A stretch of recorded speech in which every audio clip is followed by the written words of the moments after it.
आज देश के लिए नहीं, पूरे विश्व के लिए बहुत बड़ी दुख की घड़ी है कि हमारा जो एयर इंडिया का बोइंग अहमदाबाद से लंदन के लिए उड़ान भर रहा था और टेक ऑफ होने के 2 मिनट बाद ही वो एयरपोर्ट के पास ही एक बिल्डिंग से टकरा के गिर गया। उसमें 242 से ज़्यादा लोग सवार थे, जिसमें गुजरात के पूर्व मुख्यमंत्री सहित बहुत से उद्योगपति, बहुत से अलग अलग क्षेत्र में काम करने वाली कई हस्तियां थी। हमारे बालोतरा के एक आरएलपी परिवार की जो बेटी है, उसका भी इसके अंदर निधन हो गया। 5 महीने पहले उसकी शादी हुई। उनके परिजनों से मेरी अभी जस्ट उनके चाचा और अन्य लोगों से मेरी बात हुई। आरएलपी परिवार शोक संवेदना व्यक्त कर उनके घर पे पहुंचा बालोतरा। उदयपुर के हमारे एक फैमिली ने दम तोड़ दिया। टोटल मौतों का आंकड़ा अभी तक नहीं आया सरकारी पुष्टि, लेकिन इस घटना ने इस देश को झकझोर कर दिया। हम कहीं भी सुरक्षित नहीं है, हमने सड़क पर सुरक्षित है, न घर पे हैं, न हवाई जहाज के अंदर है और न जहाज के अंदर है। इस दिशा में सरकारों को नए सिरे से सोचना होगा, क्योंकि जो जो विमान दुर्घटनाएं हुई उसका कोई न कोई कारण निकल के आया, लेकिन कारण निकलने के बाद सरकारों ने जो जो कारण थे जिनकी वजह से दुर्घटना हुई, उन लोगों को दंडित आज तक नहीं किया। मेरी प्रधानमंत्री जी से मांग है कि आपके गुजरात स्टेट का मामला, इसने देश के हर व्यक्ति को रुलाया। जिसने वीडियो देखे, जिस तरह के भयानक वीडियो वायरल हो रहे हैं, तो इससे हर जना दुखी है। आज हमने यहाँ धरने के अंदर जो स्पीच, नारेबाजी के इस कार्यक्रम को रद्द किया और सिर्फ श्रद्धांजलि उनको देने के लिए मैं खुद धरना स्थल पर आया हूँ। अब अभी मौन रख के हमने उन आत्माओं को श्रद्धांजलि व्यक्त की और हम ईश्वर से प्रार्थना करते हैं कि उन परिवारों को संबल दे जिनका सब कुछ चला गया। नई उड़ान के साथ कोई लंदन घूमने जा रहा था, कोई देखने जा रहा था, कोई अपने परिवार से, जो हमारी आरएलपी पार्टी की बच्ची जो राजपुरी समाज चाहती पूजा, उसका वो अपने हस्बैंड उसके लंदन के अंदर थे और 5 महीने पहले शादी हो जा रही थी उनसे मिलने के लिए, और एक अलग जुनून लेके वो सब लोग कई पहली बार लंदन यात्रा कर रहे थे। उनके सपने चूर हो गए और देश को बहुत बड़ा आघात लगा विश्व स्तर पे। और आज हम बातें कितनी बड़ी बड़ी कर रहे हैं, लेकिन आज जिस तरह के हादसे, विमान हादसे हो रहे हैं, दूसरे हादसे हो रहे हैं, ये निश्चित रूप से चिंता का विषय। इसमें प्रधानमंत्री जी को संज्ञान लेके जितने भी दोषी लोग हैं उनके खिलाफ कार्रवाई करके, और जितने भी लोग इसके अंदर गए उनको सरकार की तरफ से जितना अधिकतम मुआवजा सरकार दे, जितनी अधिकतम सहायता सरकार दे। इस पूरे प्रकरण की जांच हो कि आखिर इस विमान हादसे के पीछे ऐसा कारण क्या था। देखिए, इस देश और पूरे विश्व के अंदर लाखों की तादाद के अंदर रोज विमान उठते हैं, बहुत सी कम घटनाएं होती, लेकिन इतनी बड़ी घटना ने हिंदुस्तान की तरफ सारे जो विदेशी भी कई इसके अंदर लोग थे जिनकी डेथ हुई, तो निश्चित रूप से हिंदुस्तान की तरफ उंगली उठी है। आखिर जो सबसे सुरक्षित बोइंग है वो किस तरह टेक ऑफ के समय इस तरह जाके और गिरा और कोई भी जिंदा नहीं बचा, जहाँ तक हमारे पास रिपोर्ट है। तो हम सब के लिए दिल दहलाने वाली घटना, आज का दिन हम सब के लिए शोक का दिन है और यही शोक हमने धरना स्थल पे व्यक्त किया। हम सब ईश्वर से प्रार्थना करते हैं उनके आत्माओं को शांति दे, उनके परिजनों को ये दुख की घड़ी के अंदर इस दुख को झेलने की वो ताकत प्रदान करे। पूरा देश इन पीड़ित परिवारों के साथ खड़ा है, पूरा राजस्थान खड़ा है और तमाम जो समझदार लोग हैं उन्होंने अपने कार्यक्रम में निरस्त किए और सब लोग इस दुख की घड़ी के अंदर उन परिवारों के साथ। आज के विमान हादसे की घटना के बाद जिस तरह दुखों का पहाड़ उन परिवारों के साथ साथ गुजरात और पूरे देश और जहाँ जहाँ के विदेशी यात्री थे उसमें सबके परिवारों पर जिस तरह ये केयर, हम तो ये कहेंगे ईश्वरीय शक्तियाँ थी जो बचाती है या ले जाती है। निश्चित रूप से कई कमी खामियां वाली जिसकी वजह से आज ये दस झेलना पड़ा सबको दुख का। लेकिन इस समय हमने आंदोलन हमारा पुराना चल रहा है और हमने यहाँ शोक व्यक्त किया सब लोगों ने। यहाँ फर्स्ट ग्रेड की एग्जाम डेट आगे बढ़ाने के लिए और आरएस मेंस 23 की जो प्रक्रिया अभी तक पूरी नहीं हुई और 24 आयोजित कर दी। तो इसको आरएस की तिथि आगे बढ़ाना है। दोनों मांग के साथ ऐसा ही भर्ती रद्द करने और आरपीसी पुनर्गठन की मांग को लेकर जो लंबा धरना 50 दिन से ज्यादा हो गया, ये धरना चल रहा है। इसमें हमने बाकी सारे आयोजन रद्द कर दिए, हमारा स्पीच भी नहीं होगा, किसी का नहीं होगा, नारेबाजी नहीं होगी।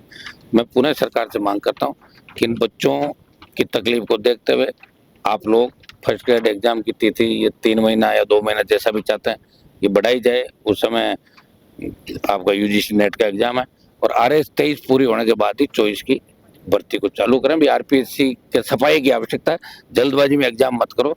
ज्यादातर चोर अभी अंदर ही बैठे हैं, मेंबर और दूसरे कर्मचारी, तो सफाई करने के बाद ही अगर एग्जाम कराएं तो ज्यादा अच्छा होगा। ये हमारी पार्टी की और हमारी सबकी मांग है। 2 दिन पहले भी कहा था, कल भी कहा था और आज फिर भजनलाल सरकार से मांग कर रहे हैं कि आखिर आप क्या चाहते हो।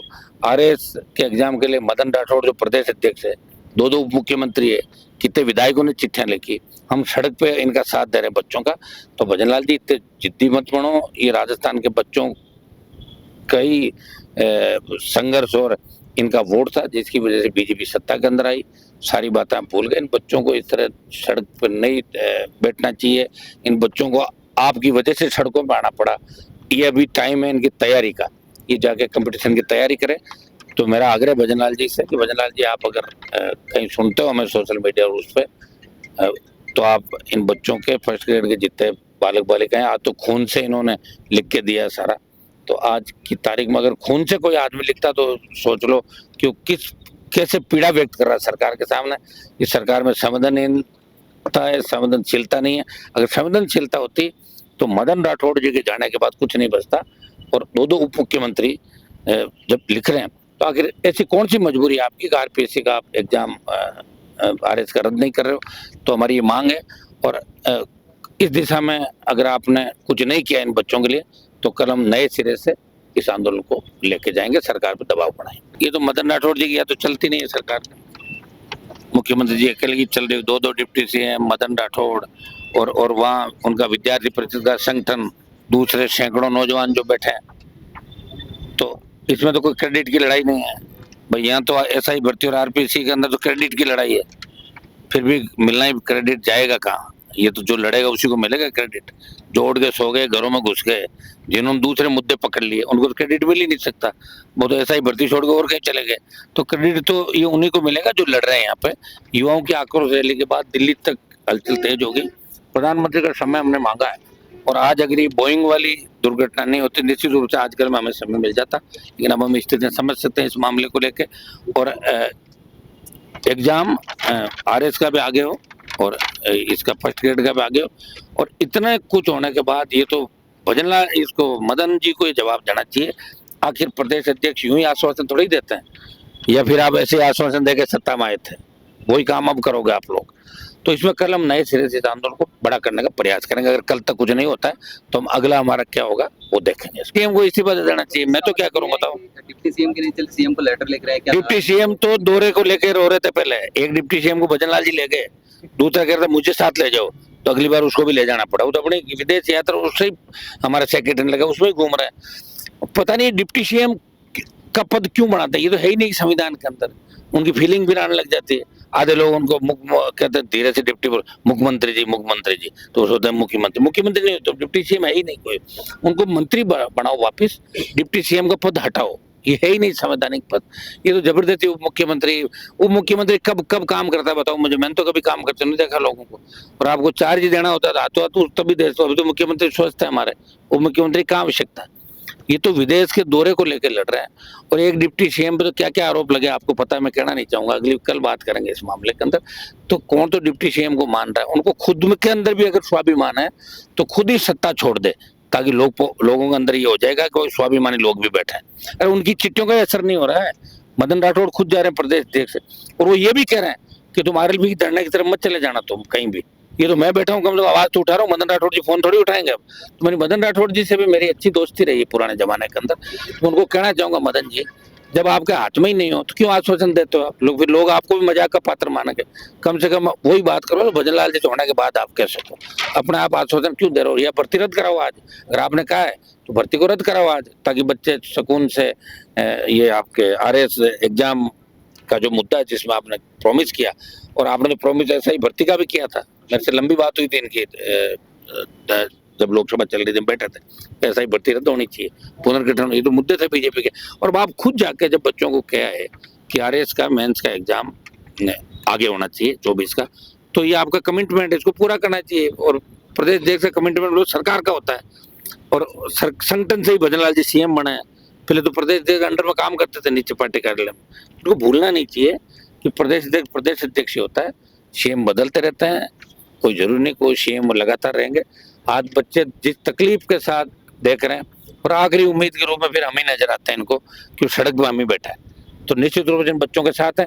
कल आवश्यकता पड़ी तो इसको बड़े रूप में दोनों जो फर्स्ट ग्रेड और आरएस वाला, इसमें हम बड़े स्तर पे बात करेंगे। 4-5 गुट है भाई भजनलाल सरकार में, संघ के भी 2 गुट है, एक अलग से भेजता कागज, दूसरा अलग से भेजता है।